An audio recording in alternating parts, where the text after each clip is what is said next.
So hello दोस्तों, कैसे हो आप सभी। स्वागत है आप सभी का टॉपर अड्डा 247 में। प्यारे दोस्तों, हमारा जो चैप्टर चल रहा था अम्ल क्षारक व लवण, उसका आज फोर्थ लेक्चर है और उसके बाद 2 लेक्चर और लेंगे। उसके बाद चैप्टर फिनिश हो जाएगा। फिर उसके बाद हम सोच रहे हैं दोस्तों कि आपके फिजिक्स के भी 2 लेक्चर खत्म, 2 चैप्टर खत्म कर दें। ऐसे ही बायो के भी 2 चैप्टर खत्म कर दें। फिर केमिस्ट्री के 2 चैप्टर खत्म करते हैं। इस तरीके से हम लोग तो उसके आगे के टॉपिक को देखेंगे। कल हमने क्या पढ़ा था लवण के बारे में। लवण क्या था? अम्ल और क्षार की जब क्रिया करने के बाद जो उदासीन बनता है उसे ही लवण बोलते हैं। ठीक है, तो आज हम आगे की देखेंगे। सबसे पहले क्या, आज हम क्या देखेंगे? साधारण नमक। साधारण नमक को क्या बोलते हैं? जो साधारण नमक मतलब किसको बोलते हैं? जो हम लोग खाते हैं ना नमक, जो नमक हम लोग खाते हैं ना, उसको क्या बोलते हैं? उसी को ही साधारण नमक बोलते हैं। तो साधारण नमक का रासायनिक नाम क्या है? क्या नाम है इसका? रासायनिक नाम क्या है? Sodium chloride. सोडियम क्लोराइड क्या नाम है इसका? Sodium chloride. अब इसको इंग्लिश में क्या लिखते हैं? NaCl। सोडियम क्लोराइड को, सोडियम को क्या लिखते हैं? Na, क्लोराइड को Cl। अब इसका अणुभार, अणुभार कैसे निकाला जाता है प्यारे दोस्तों? आपको एकदम बहुत ही आसान तरीके से बताएंगे, जो कि आप बहुत आसानी से निकाल सकते हैं। सोडियम का परमाणु भार कितना होता है? कितना होता है? Na11 23। ठीक है। क्लोरीन का कितना होता है? 35.5। ठीक है। इसका क्या होता है अणुभार? 35.5 होता है। ठीक है। अब इसको क्या करना? Na+Cl। ठीक है। इसको अगर तोड़े तो ऐसे ही तो बनेगा, Na+Cl माइनस, ऐसे टूटेगा ना ये। तो Na कितना है? 23 प्लस 35.5। जब इनको हम क्या है दोस्तों जोड़ेंगे तो कितना हो जाएगा? 58.5। इसका अणुभार कितना हो जाएगा? 58.5। ठीक है। इसका अणुभार कितना होता है? 58.5। कैसे आया? Na का कितना होता है? Na11 23। Na का कितना होता है परमाणु भार? 23 होता है। ठीक है। क्लोरीन का होता है Cl17 35.5। जब NaCl को अगर हम उसको तोड़ेंगे तो Na प्लस और Cl माइनस हो जाएगा। क्या हो जाएगा दोस्तों? Na प्लस हो जाएगा और Cl माइनस हो जाएगा। तो जब अब इसको ऐसे Na की जगह पे Na का मान लिख दिया, Cl की जगह पे Cl का मान लिख दिया, और इनको जब जोड़ा तब कितने आए? 58.5। अब इसको बनाने की विधि क्या है? इसको बनाने की विधि दोस्तों, साधारण नमक समुद्र तथा खारी झीलों को सूर्य की ऊष्मा से वाष्पित करके बनाया जाता है। प्यारे दोस्तों, आपने समुद्र के देखा होगा ना, वहाँ पे पानी खारा लगता है। तो ये नमक कैसे बनाया जाता है? जैसे पानी को, मतलब समुद्र के पानी को एक जगह एकत्रित कर लिया जाता है और वहाँ पे मतलब गड्ढे टाइप उस टाइप से बना दिए जाते हैं और आसपास बाउंड्री सी बना दी जाती है।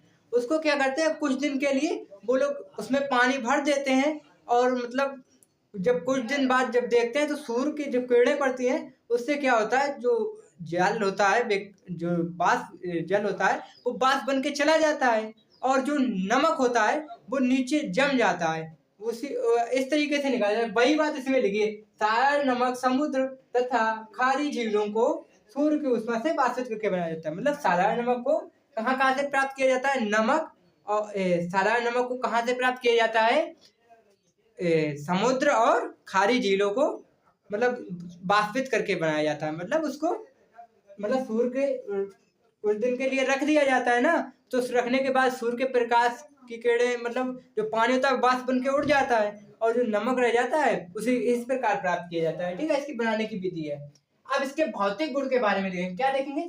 भौतिक गुण इसके क्या है? ठीक है। भौतिक गुण क्या है? यह एक रंगहीन ठोस क्रिस्टलीय पदार्थ है।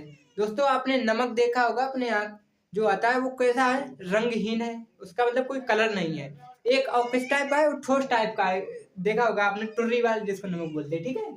दूसरा क्या है? यह जल में अत्यधिक विलय है। मतलब कि उसको अगर हम जल में घोलते हैं तो ये जल में अधिक घुल जाता है। मतलब उसको पूरी तरीके से, मतलब अधिक घुल जाना, पूरी तरीके से नहीं घुलेगा लेकिन अधिक घुल जाएगा। ठीक है। तीसरे नंबर पे क्या हो जाएगा?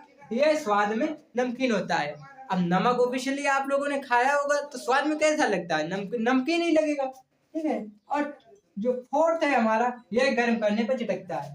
जब हम नमक को ले जा करके किसी तवे पर रख करके अगर उसको जलाते हैं तो कुछ देर बाद वो चिटकता है, वही बात इसमें लिखी है।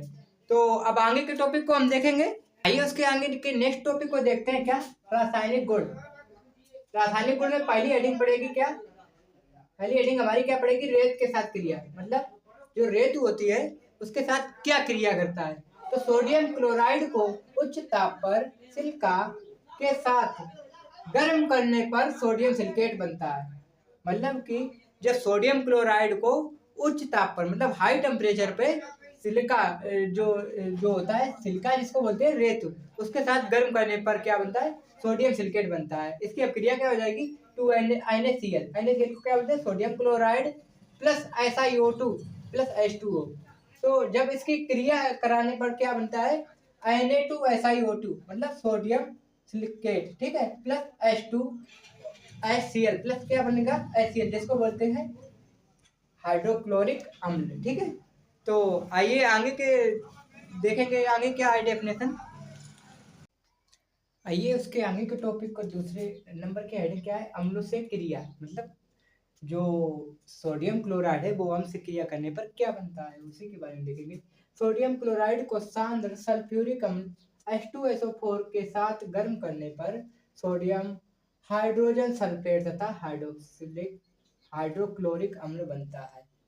डेफिनेशन नहीं समझ में आई? कोई दिक्कत नहीं, एक बार फिर रिपीट करते हैं। सोडियम क्लोराइड को सांद्र सल्फ्यूरिक अम्ल H2SO4 के साथ गर्म करने पर सोडियम हाइड्रोजन सल्फेट तथा हाइड्रोक्लोरिक अम्ल बनता है।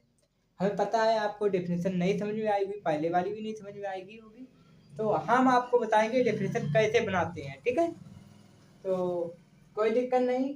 एग्जाम्पल है ये हमारा। क्या है? एग्जाम्पल। क्या है? एग्जाम्पल। NaCl प्लस H2SO4 क्या बोला? सोडियम क्लोराइड का सल्फ्यूरिक अम्ल का सूत्र ये हो गया NaCl प्लस H2SO4। जब इसको हम क्या करते हैं? गर्म करते हैं। क्या करते हैं? क्या करते हैं? गर्म करते हैं। जब इसको हम गर्म करते हैं ना, तो गर्म करने पर क्या? NaHSO4 sodium hydrogen sulphate plus HCl प्राप्त होता है, मतलब हाइड्रोक्लोरिक अम्ल। अब आइए इसकी डेफिनेशन कैसे बनाते हैं वो हम बताएंगे आपको। क्या बोला था? सोडियम क्लोराइड सोडियम क्लोराइड में H2SO4 को मिलाते हैं और जब हम इस मिलाने के बाद इसको गर्म करते हैं तो गर्म होने के बाद सोडियम सल्फेट हाइड्रोजन सल्फेट तथा HCl प्राप्त होता है। डेफिनेशन बनानी आई या नहीं? फिर एक बार बताते हैं। ये क्या गया? सोडियम क्लोराइड को मतलब सांद्र सल्फ्यूरिक अम्ल के साथ गर्म करते हैं। किस गर्म कर रहे हैं ना? गर्म करने पर क्या होता है? गर्म करने पर सोडियम हाइड्रोजन सल्फेट तथा जल बनता है। ये हो गई इसकी डेफिनेशन। आइए आगे के टॉपिक को हम देखते हैं। आइए दोस्तों इसकी लास्ट इसके उपयोग के बारे में देखेंगे। इसके उपयोग क्या क्या है? इसका उपयोग क्या किस किस में किया जाता है? सबसे पहले नंबर इसका उपयोग भोजन बनाने में किया जाता है, क्योंकि सोडियम जो क्लोराइड है उसका उपयोग किस में किया जाता है? जो नमक है उसका उपयोग किस में करते हैं? भोजन बनाने में। दूसरा नंबर मिट्टी के बर्तन पर पॉलिश करने में। मतलब कि जब कोई मिट्टी का बर्तन बनाया जाता है तो उसमें जो पॉलिश की जाती है उसमें क्या करते हैं जो होता है वो नमक, यही सोडियम क्लोराइड की से पॉलिश की जाती है। ठीक है। तीसरे नंबर क्या है? साबुन के निर्माण में। इसका उपयोग किसमें किया जाता है? साबुन के निर्माण में। तो आइए दोस्तों आगे के टॉपिक को हम देखते हैं। आगे अब दूसरे नंबर पे क्या है? सोडियम हाइड्रोक्साइड, जिसको क्या बोलते हैं? Caustic soda. कास्टिक सोडा का रासायनिक नाम क्या है? इसका रासायनिक नाम क्या हो जाएगा? Sodium hydroxide. ठीक है। और इसका अणुसूत्र क्या हो जाएगा? इसको क्या बोलते हैं? इसको अणुसूत्र बोलते हैं। ठीक है। इसका अणुसूत्र क्या हो जाएगा? NaOH। अब इसका अणुभार कितना हो जाएगा? 44। अब अणुभार कैसे निकला? अब फिर वही बात आ जाएगी। तो इसको दोस्तों क्या करेंगे? इसको पहले तोड़ेंगे। क्या? एक इसमें टूट जाएगा Na plus plus OH minus. ठीक है। तो Na का परमाणु भार कितना होता है? Na11 23 मतलब 23 हो जाएगा। ठीक है। और OH ऑक्सीजन का कितना होता है? OH 16। ठीक है। OH 16 ऑक्सीजन का 16 प्लस हाइड्रोजन का कितना? Na का निकल गया। Na का कितना? 23, ऑक्सीजन का 16, हाइड्रोजन का 1। जब हम इसको प्यारे दोस्तों जोड़ेंगे तो कितना हो जाएगा,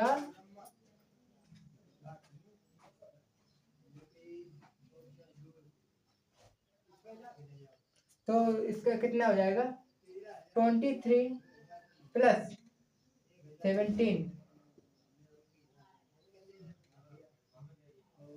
यहाँ पे दोस्तों आंसर ये एडवांस में इसका कितना हो जाएगा 40 हो जाएगा। कितना हो जाएगा 40, ठीक है। तो इसका एडवांस कितना हो जाएगा ये वाला 40। कैसे, आईने का एडवांस कितना होता है 23 प्लस ऑक्सीजन 16 प्लस हाइड्रोजन 1। जब 23 और प्लस 17 जोड़ेंगे तो कितना हो जाएगा 40। तो इसका एडवांस कितना हो जाएगा प्यारे दोस्तों 40 हो जाएगा। इसके बनाने की विधि क्या है, सोडियम क्लोराइड के जलीय विलयन में विद्युत धारा प्रवाहित करने पर सोडियम हाइड्रोक्साइड का निर्माण होता है। मतलब जो सोडियम क्लोराइड है उसके जलीय विलयन में विद्युत धारा जब प्रवाहित करने पर क्या निर्माण होता है, सोडियम हाइड्रोक्साइड का निर्माण होता है सोडियम क्लोराइड के। तो 2NaCl प्लस 2H2O, ठीक है। जब इसको विद्युत धारा प्रवाहित की जाती है, मतलब क्या होता है करंट फ्लो किया जाता है, तो करंट फ्लो करने के बाद ये क्या हो जाएगा NaOH plus Cl2 plus H2। हमें किसकी ढूंढना, सोडियम हाइड्रोक्साइड का निर्माण होता है। इसकी डेफिनेशन क्या बनाएंगे, जब सोडियम क्लोराइड को जल में, ये क्या है जल का सूत्र है ना 2H2O, तो ये जल में विद्युत धारा प्रवाहित की जाती है तो सोडियम हाइड्रोक्साइड ये बन रहा है, सोडियम हाइड्रोक्साइड का निर्माण होता है। आइए इसके उपयोग के बारे में देखेंगे, इसके उपयोग क्या क्या होते हैं प्यारे दोस्तों। इसके उपयोग क्या हो जाएंगे, Cl2 का उपयोग कहाँ किया जाता है, Cl2 का उपयोग जल की स्वच्छता में किया जाता है। मतलब जो जल होता है, जो इम्प्योरिटी होते हैं जल में, उसको प्योर करने के लिए, मतलब उसको शुद्ध करने के लिए Cl2 का उपयोग किया जाता है, ठीक है। H2 का उपयोग किया जाता है ईंधन और ज्वलनशील, मतलब H2 का उपयोग ईंधन में किया जाता है और ज्वलनशील पदार्थों में किया जाता है। NaOH का उपयोग क्या किया जाता है, NaOH का उपयोग धातु से ग्रीस हटाने में, साबुन व कागज बनाने में। जो NaOH है उसका उपयोग क्या किया जाता है, किसी धातु में ग्रीस हटाने में और उसमें साबुन व कागज बनाने में। तो है दोस्तों आज के लिए इतना ही, मिलते हैं नेक्स्ट वीडियो में, तब तक के लिए जय हिंद जय भारत।